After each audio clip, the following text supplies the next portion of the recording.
Nakaranas ka na ba ng blessing sa buhay mo na hindi bunga ng iyong panalangin?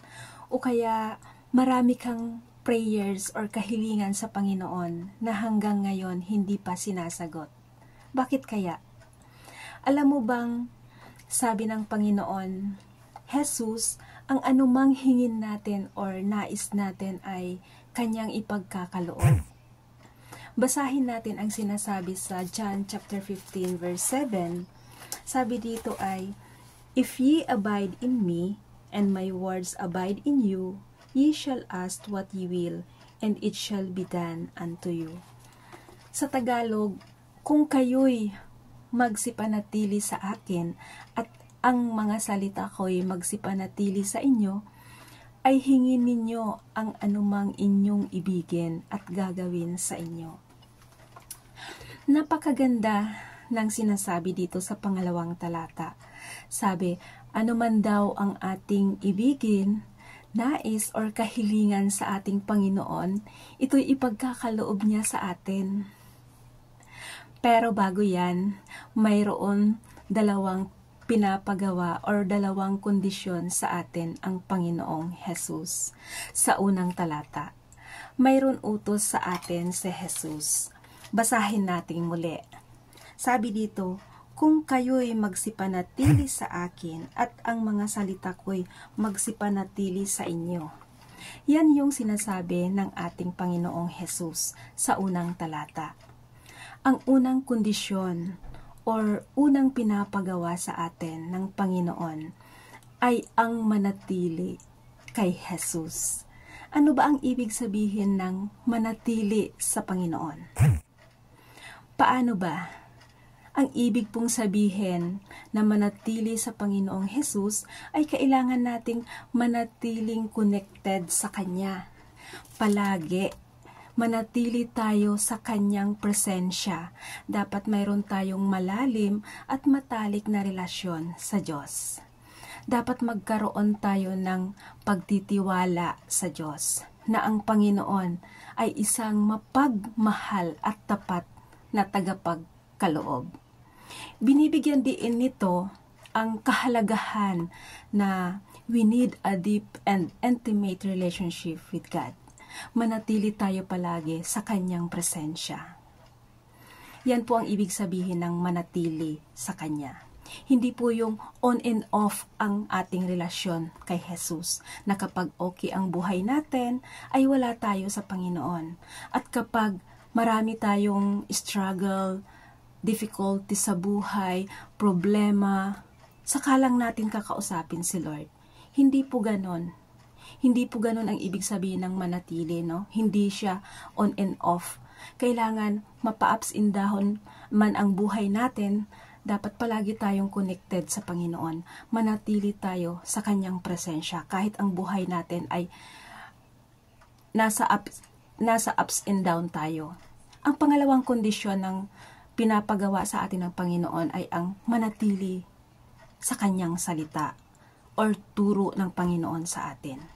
Paano ba manatili sa mga turo or salita ng Panginoon sa atin? Hindi lang po ibig sabihin nito ay palagi tayong nagbabasa ng Bible or nakikinig sa mga preaching or nagsisimba.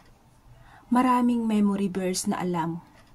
Hindi lang po dapat ganon. Ang ibig pong sabihin ng manatili sa atin ang salita or turo ng Diyos sa atin, dapat po ito ay ating isinasabuhay sa pang-araw-araw nating buhay. His words or His teaching dwell in our life. Ang Kanyang mga turo ay siyang nananahan sa loob natin na ibabahagi natin ito sa iba, yung mga turo ng Panginoon. Yung makikita sa buhay natin si Kristo at naglalakad tayo nakasama ang Diyos. Yung naglalakad tayo na naka-align ang buhay natin sa Panginoon ayon sa Kanyang kalooban. Manatili tayo sa Kanyang presensya at ang Kanyang mga turo ay hubugin ang ating mga hangarin at panalangin. At atin itong isabuhay. manampalataya at magtiwala lamang tayo kay Jesus sa kanyang kapangyarihan. Batid or nakakasiguro po tayo na sasagutin ng ating Panginoong Jesus ang ating mga kahilingan or panalangin ayon sa kanyang perpektong kalooban. Ang layunin ng verse na ito ay nagsisilbing paanyaya sa ating mga mananampalataya na umasa sa Kanya, dalhin ang ating mga kahilingan sa Panginoon at maranasan natin ang kagalakan, masagana at katuparan na nagmumula sa isang masigla at sa ating pagdarasal. Gawin natin ito palagi sa ating pang-araw-araw na pamumuhay na humingi tayo ng patnubay ng Diyos. Dalhin ang ating mga kahilingan at hangarin sa Kanyang presensya sa pamamagitan ng ating panalangin at may pusong pasasalamat at magtiwala tayo sa Kanyang paglalaan at karunungan. Tiyak God will answer sa lahat ng ating prayers ayon sa kanyang perpektong kalooban. May ibabahagi lamang ako sa inyo. Patutuo bilang experience ko, isang patunay na makakaranas tayo ng blessing na kahit hindi bunga ng ating panalangin. Maaring blessing ito na bunga ng panalangin ng iba. At mayroon din blessing kahit hindi natin pinag-pray or hiningi sa Panginoon.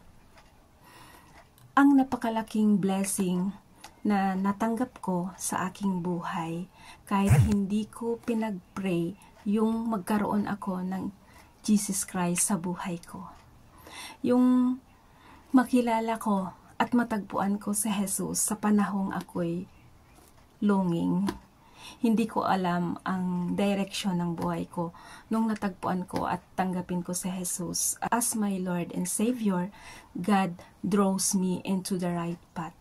God transform me into a new person. Simula nang tanggapin ko si Jesus sa buhay ko, nakamtan ko ang blessing niya sa akin kahit hindi ko pinag-pray. Pinagkaloob sa akin ni Jesus ang true joy, God's love and peace. God's fulfilled what something void inside me. And now I'm so happy kasi natagpuan ko ang Panginoong Jesus sa aking buhay. Iba yung joy at love na nararamdaman ko kapag may Jesus Christ ka sa buhay mo.